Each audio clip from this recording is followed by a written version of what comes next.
गांव नैनगढ़ पहाड़ों के बीच बसा हुआ था। इस गांव के लोगों के बीच एक सदियों पुरानी दास्तान प्रचलित थी।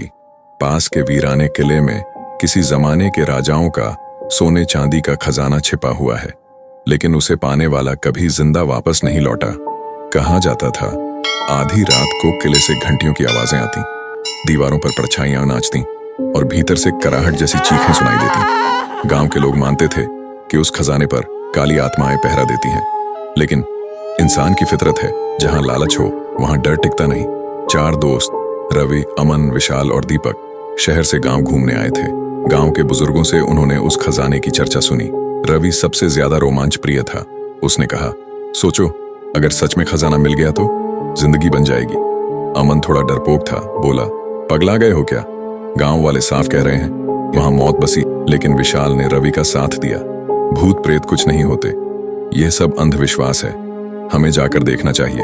आखिरकार सब मान गए। योजना बनी, रात को किले में जाकर खजाने की तलाश करेंगे। रात गहरी हो चुकी थी। चारों दोस्त किले की टूटी दीवार फांदकर अंदर पहुंचे। जैसे ही उन्होंने कदम रखा, अचानक पूरे किले में उल्लुओं की चीखें गूंजने लगी। हवा का झोंका आया और जंग लगे दरवाजे अपने आप कर्र कर्र की आवाज करने लगे। दीवारों पर चांदनी की परछाई ऐसे लग रही थीं जैसे कोई लंबे लंबे हाथ बढ़ाकर उन्हें पकड़ने वाला हो। दीपक कांपती आवाज में बोला, दोस्तों क्या तुमने सुना? कोई हमारे पीछे चल रहा है। सब रुके। कदमों की आहट सचमुच गूंज रही थी, धीमी, खुरदरी, मानो नंगे पैर पत्थर पर घिसट रहे हों। अमन ने हिम्मत जुटाई और पीछे टॉर्च मारी।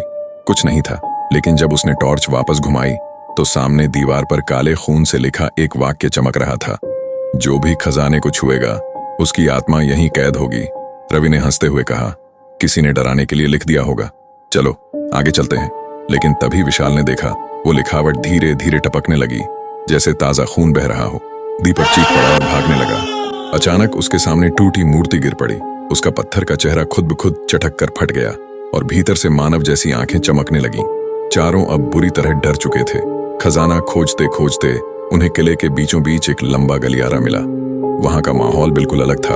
हवा भारी, जमीन पर अजीब काले निशान और छत से उल्टी लटकी सड़ी गली हड्डियां। रास्ता इतना खामोश था कि सबको अपनी सांसें भारी लग रही थीं। अचानक गलियारे के कोने से किसी औरत की धीमी हंसी गूंजी, ठंडी, लंबी और भयानक। आखिरकार गलियारे के अंत में उन्हें एक भारी दरवाजा मिला, जिस पर ताले जड़े थे। दरवाजा अपने आप कर्र कर्र करता खुल गया। अंदर घुप अंधेरा। रवि ने टॉर्च जलाई तो देखा, बीच हॉल में एक विशाल संदूक रखा था।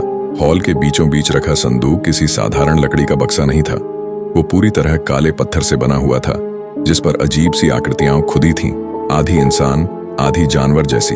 उसकी सतह से हल्की सी धुंध निकल रही थी, मानो अंदर कुछ सांस ले रहा हो। रवि की आंखों में लालच चमक रहा था। बस यही है खजाना। उसने झपटकर ताला तोड़ना चाहा, लेकिन ताले को छूते ही उसकी हथेली पर जलन के निशान उभर आए। वो दर्द से चीख पड़ा, मानो किसी ने अंगारे पर हाथ रखवा दिया हो। विशाल ने कहा, रुको, ये ताला साधारण नहीं, ये किसी मंत्र से बंधा है। पर लालच ने सबकी समझ पर पर्दा डाल दिया। तीनों ने मिलकर ताला तोड़ा। जैसे ही संदूक खुला, उसके अंदर सोना चांदी और हीरे थे।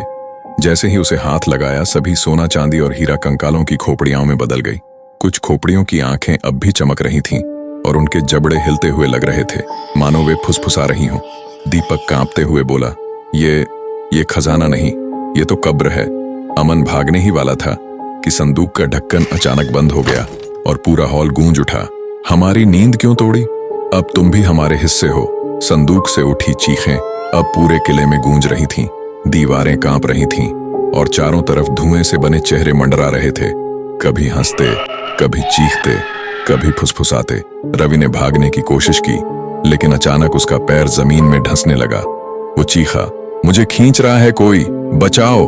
विशाल और अमन ने उसे पकड़ने की कोशिश की, लेकिन जितना खींचते रवि उतना ही जमीन के अंदर धंसता चला गया। आखिरकार उसकी आखिरी चीख के साथ वो पत्थर के फर्श में समा गया, मानो कभी था ही नहीं। दीपक ने कांपते हुए कहा, हम सब मरने वाले हैं, ये किला हमें छोड़ने वाला नहीं। अगले ही पल संदूक का ढक्कन अपने आप खुला और उसमें से काली धुंध उठी। उस धुंध में इंसानों के चेहरे थे, कराहते, रोते हुए। वो चेहरे सीधे अमन और दीपक पर टूट पड़े। दोनों चीखते रहे, लेकिन उनकी चीख धीरे धीरे उसी धुंध में समा गई। अब विशाल अकेला बचा था। उसकी सांसें तेज हो रही थीं, आंखों में खून उतर आया था। वो पागलों की तरह भागा और गलियारे तक पहुंचा, लेकिन जैसे ही बाहर निकलने वाला था, उसके सामने वही औरत खड़ी थी जिसकी हंसी उन्होंने पहले सुनी थी। उसका चेहरा आधा जला हुआ था और आंखों से काला खून बह रहा था।